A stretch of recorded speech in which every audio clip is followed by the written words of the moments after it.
Chapter 4 of Martyr of the Catacombs, author unknown. Chapter 4 The Catacombs. No light, but rather darkness visible, served only to discover sights of woe, regions of sorrow, doleful shades. They went on in utter darkness, until at length the passage widened, and they came to steps which led below. Marcellus held the boy's dress and followed him. It was certainly a situation that might provoke alarm. He was voluntarily placing himself in the power of men whom his class had driven from the upper air into these drear abodes. To them he could only be known as a persecutor. Yet such was the impression which he had formed of their gentleness and meekness that he had no fear of harm. It was in the power of this boy to lead him to death in the thick darkness of these impenetrable labyrinths. But even of this he did not think. It was a desire to know more of these Christians, to get at their secret, that led him on. And as he had sworn, so had he resolved, that this visit should not be made use of to their betrayal or injury.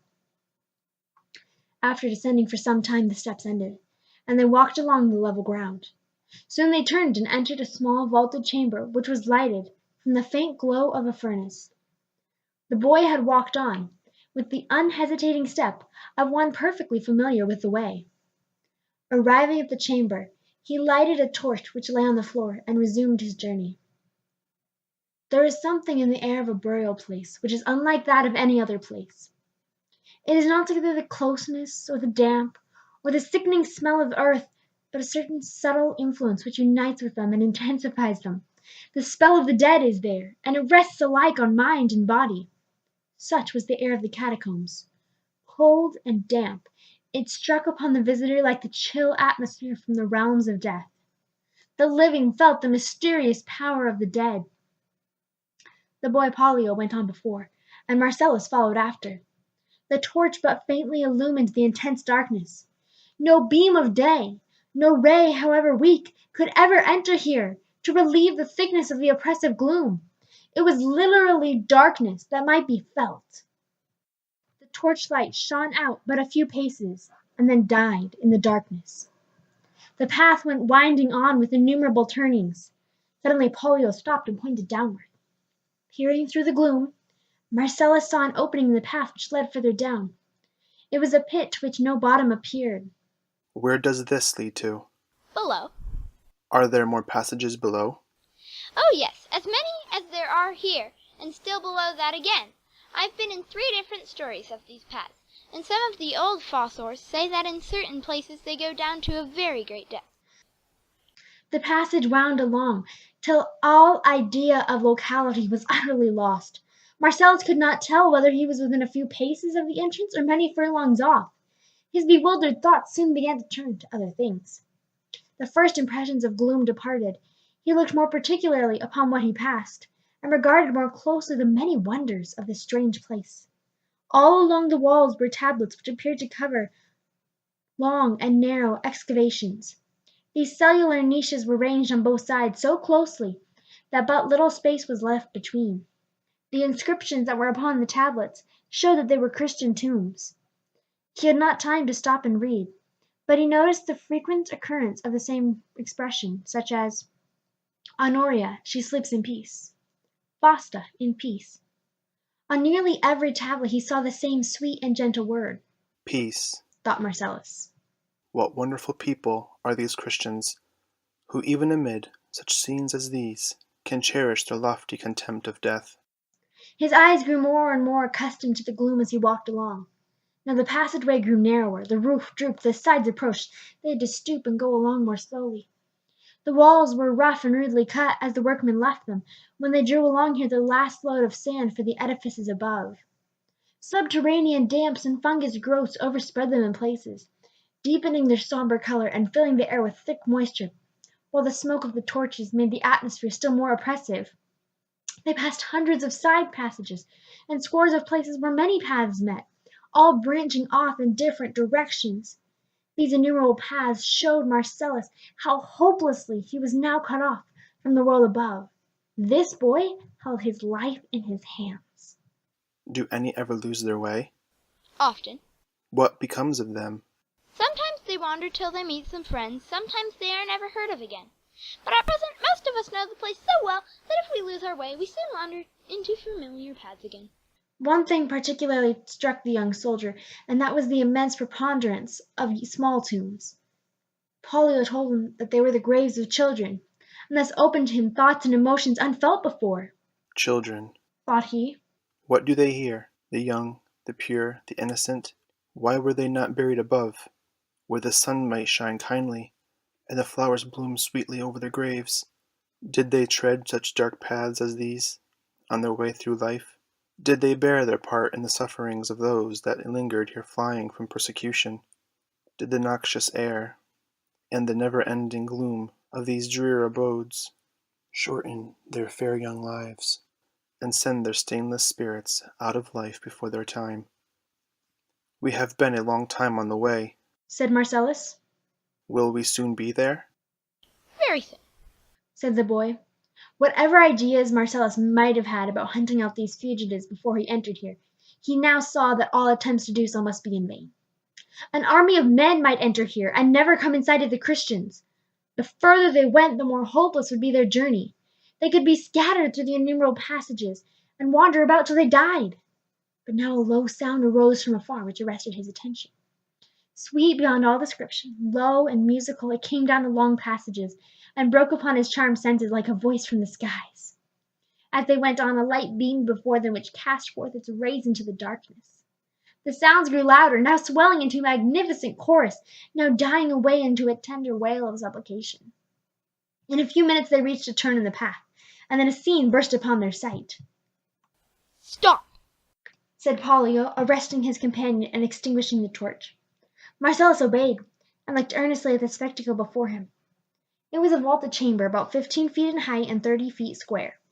In this place there were crowded about 100 people, men, women, and children. At one side there was a table, behind which stood a venerable man who appeared to be the leader among them. The walls of the room seemed to have been rudely decorated with coarse pictures. The place was illuminated with the glare of torches, which threw a lurid glow upon the assembly. The people were careworn and emaciated, and their faces were characterized by the same pallor which Marcellus had observed in the fosse. But the expression which now rested upon them was not of sorrow, or misery, or despair. Hope illumined their eyes. Their upturned faces spoke of joy and triumph. The scene moved the soul of the beholder to its inmost depths, for it confirmed all that he had seen of the Christians, their heroism, their hope, their peace, which rested on something hidden from him. As he listened, he heard their song, chanted by the whole congregation.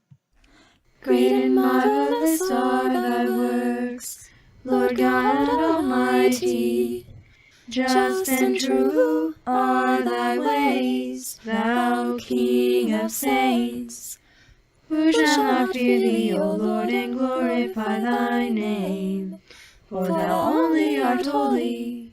For all nations shall come and worship before thee, for thy judgments are made manifest. Then there was a pause. The venerable leader read something from a scroll which was new to Marcellus.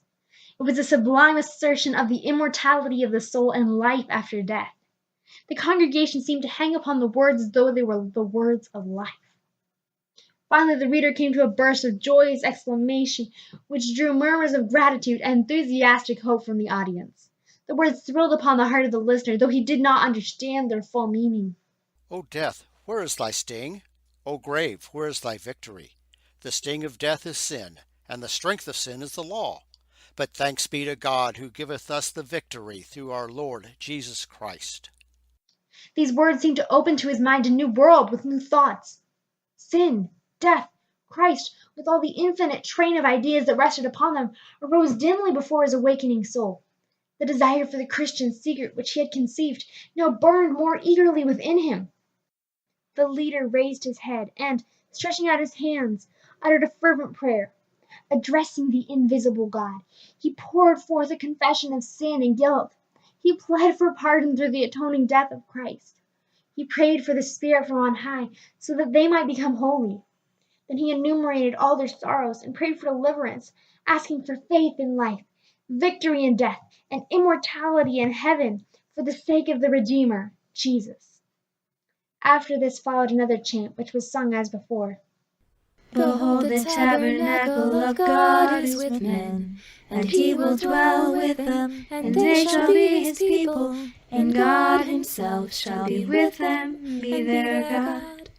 And God shall wipe away all tears from their eyes, and there shall be no more death, nor sorrow, nor sighing, neither shall there be any more pain, for the former things are passed away. Amen. Blessing and glory and wisdom, and thanksgiving and honor, and power and might be unto our God, forever and ever. Amen. Amen. Now the congregation began to disperse. Pollio walked forward, leading Marcellus. At the sight of his martial figure and glittering armor, they all started backward and would have fled by the different paths. But Marcellus called in a loud voice, "Fear not, Christians. I am alone, and in your power." Upon this they all turned back, and looked at him with anxious curiosity. The aged man who led the meeting advanced and looked earnestly upon him. Who are you, and why do you seek us out in the last resting place that is left to us on earth? "Do not suspect me of evil. I come alone, unattended. I am at your mercy." But what can a soldier and a praetorian wish with us? Are you pursued? Are you a criminal? Is your life in danger? "No, I am an officer high in rank and authority, but I have all my life been seeking anxiously after the truth. I have heard much of you Christians, but in these times of persecution it is difficult to find you in Rome. I have sought you here." At this the aged man requested the assembly to withdraw, that he might converse with the newcomer. The others readily did so, and retired by different ways, feeling much relieved. A pale lady advanced eagerly to Pollio, and caught him in her arms. "How long you were, my son!" I encountered this officer, dear mother, and was detained. "Thank God you are safe, but who is he?" I think he is an honest man, Said the boy. See how he confides in us. Cecilia, Said the leader. do not go away for a little time. The lady remained, and a few others did the same. I am Honorius, Said the old man, addressing Marcellus. a humble elder in the Church of Christ. I believe that you are sincere and earnest. Tell us now what you want with us. "My name is Marcellus, and I am a captain in the Praetorian Guard." Alas! Cried Honorius, and clasping his hands he fell back in his seat. The others looked at Marcellus with mournful eyes, and the lady Cecilia cried out in an agony of grief. "Pollio, how you have betrayed us!" End of chapter 4.